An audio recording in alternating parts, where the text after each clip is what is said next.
matagutlo, matagadlaw. Adunay mga panghitabo dito sa kauluhan. Panghitabo sa gawa sa atong nasod ug adunay mga panghitabo dinhi sa atong dapit.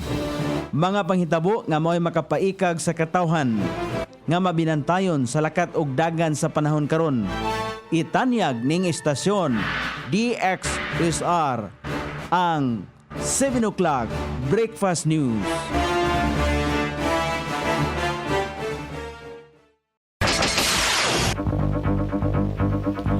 Higala, kumusta? May buntag iligan, may buntag Mindanao, may buntag Pilipinas. Adlaw Martes, pizza size ni buwan sa Mayo ning tuiga 2025. Sangan sa ato station manager Pastor Ruben Sulapas kini ang inyong KSR Kabisaya Nonay B. Ang matod sa hanay sa balita sa alas 7. Og karon sa uluhang tudling sa ato mga balita, lalaki gisikop nga naghupot og shabu. Iligan City Police Office giisip nga top performing unit sa tibok Region 10. Dili tinuod nga naguba pagbalik ang bagong giayo nga pipeline sa Barangay Suarez. Pagpasagad ni Duterte sa agri-sektor gibatikos ni Presidente Marcos. Palasyo gibatikos si Vice President Sara o gikaingong dili ipahid kang Presidente Bongbong Marcos ang kasaypanan sa igsuon nga si Congressman na Pulong.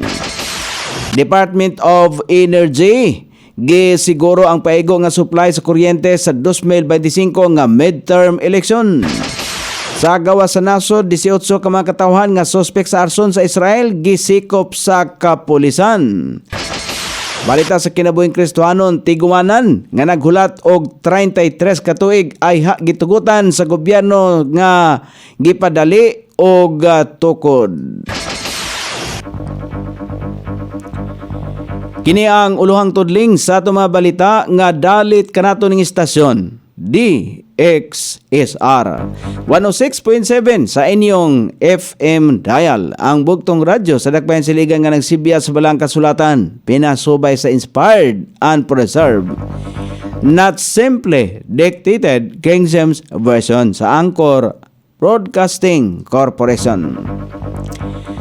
O karon sa kompleto nga detalye, gisikop si alias Daniel sa mga operatiba sa Police Station 2 dito sa Zone Springville, Barangay Suarez, sakop ni Dakbayan Siligan. Kini human nga ilang nakitaan nga aduna kini dala nga gituang shabu.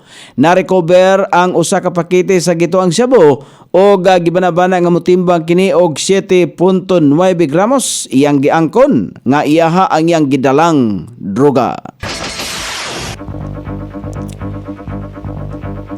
Girekognisar sa lokal nga kagamanan ang Iligan City Police Office nga gipanguluhan ni Colonel Jerry Tambis. Kini human nga naila isip top performing unit commander sa tibok Region 10 atol sa Regional Monthly Command Conference Cagayan de Oro niadtong Abril ning tuiga.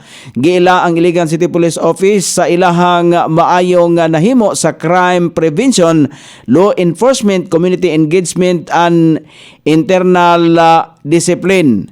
Sumala pa ni Colonel Tambis nga nahimong basihanan sa ilaang nakuhang pasidungog ang taas nga crime solution, paspas nga pagresponde, information gathering o police community relation. Diin sumala pa nga dako ang pagsalig nga nakuha nila sa publiko. Gipadayag usab ni Darwin Manubag, ang city administrator, nga kanunay nga nagsuporta ang LGU Iligan ngadto sa kapulisan sa pagmintinar sa kahusay ug kalinaw ning syudad. Ang conference giapilan sa lain-laing nga buhatan sa kapulisan sa tibuok Region 10. Hinay-hinay nga gipaga sa Iligan City Waterworks System ang bagong giayong 24 pulgada nga pipeline sa Barangay Suarez. Kini ang gipasabot sa ICWS human nga naguba ang maong tubo sa niaging semana. Giklaro sa Iligan City Waterworks System nga wala naguba ang bag-o nga giayo nga tubo, so kwahe sa gipakatag sa social media.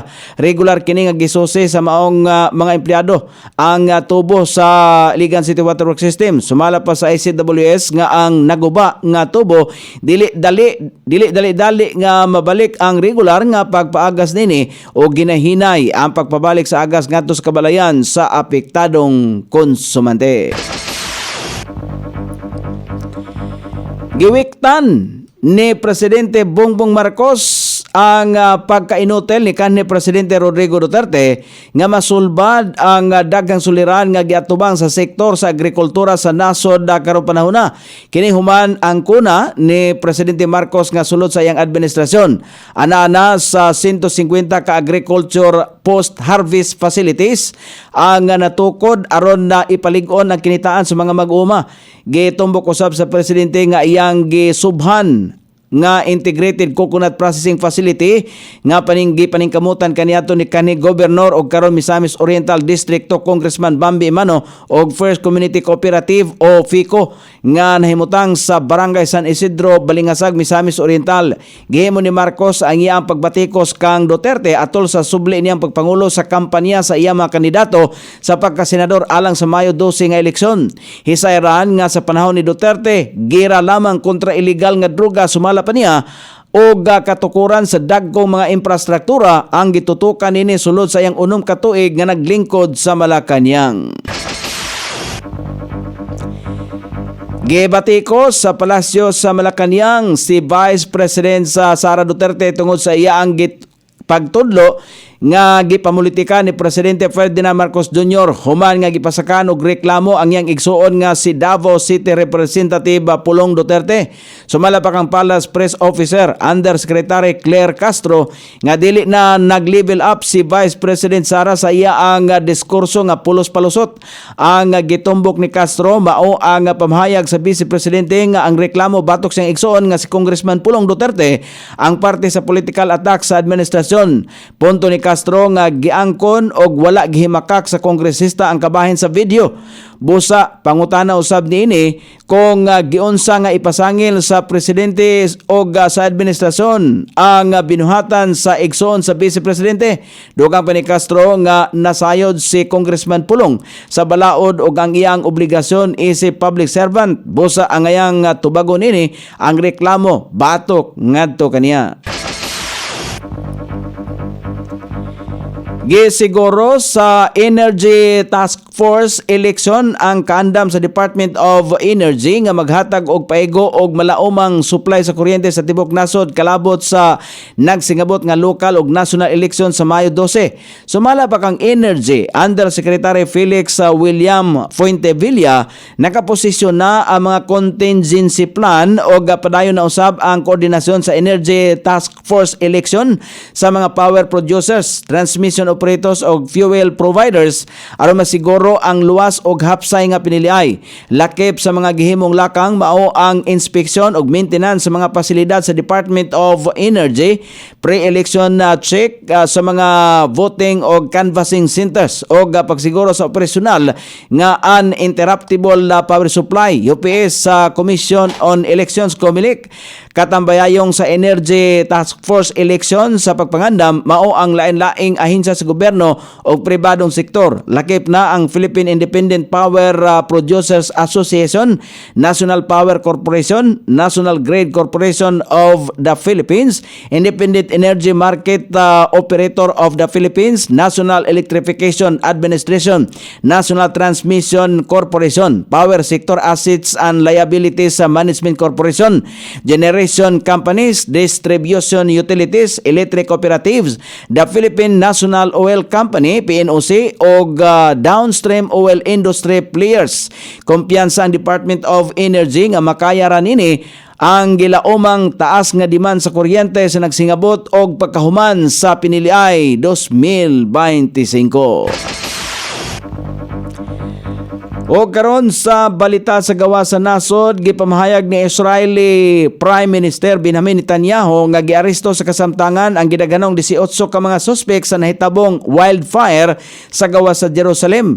Sumala pa ni Netanyahu nga ana sa kustodiya sa pulis ang 18 ka mga katawhan apan isa nila ang nadakpan sa kapulisan akto nga pagbuhat og arson. Ang sinugdanan sa wildfire sa Jerusalem padayon pang imbestigahan sa mga kapulisan.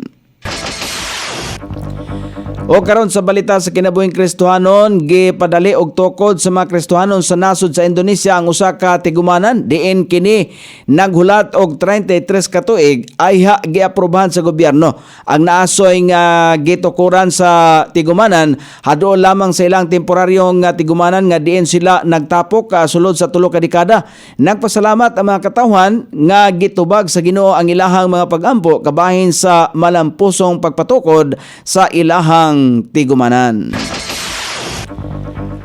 O karon sa kahimtang sa pagbanabana sa dagan sa panahon, ang low pressure area nga gibantayan hangtod karon mapanahon sa pag-asa ana kini mahimutang sa gilayong 660 kilometros sa northwest of Coron, Palawan or 455 sa north of Kalayaan, Palawan.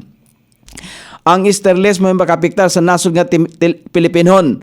Ang Eastern Visayas, Caraga, Davao Region, Metro Manila ug ubang bahin sa nasod ang makatagamtam o madag-umon nga kalangitan. Karong adlaw inubanan sa patak-patak ka mga pagulan kini epekto sa easterlies. Sukod sa temperatura dinhi sa dakpayon sa Iligan ang kabugnawon ana sa 26 ug ang kainiton musangko sa 34 degrees centigrado. Ang adlaw misilang kaniya sa alas 5:31 ug mosawop unya sa alas 6:14 sa sayong takna sa kagabhion.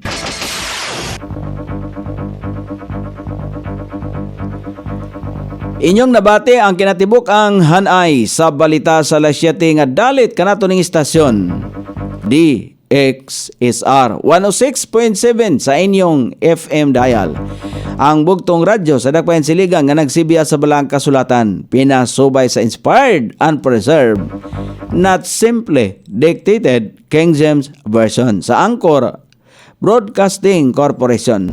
Sangan sa tiksuat sa atong balitang international ug sa kinabuhing Kristohanon pitjan sa balita lokal Coney Island sa ato station manager Pastor Ruben Sulapas.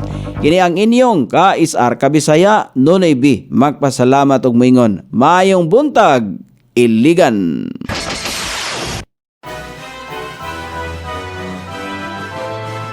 Inyong nabati ang 7 o'clock breakfast news hangtod na usab og mga adlaw sa samang takna o sa samang istasyon. Daghang salamat sa iyong pagpaminaw ug maayong buntag.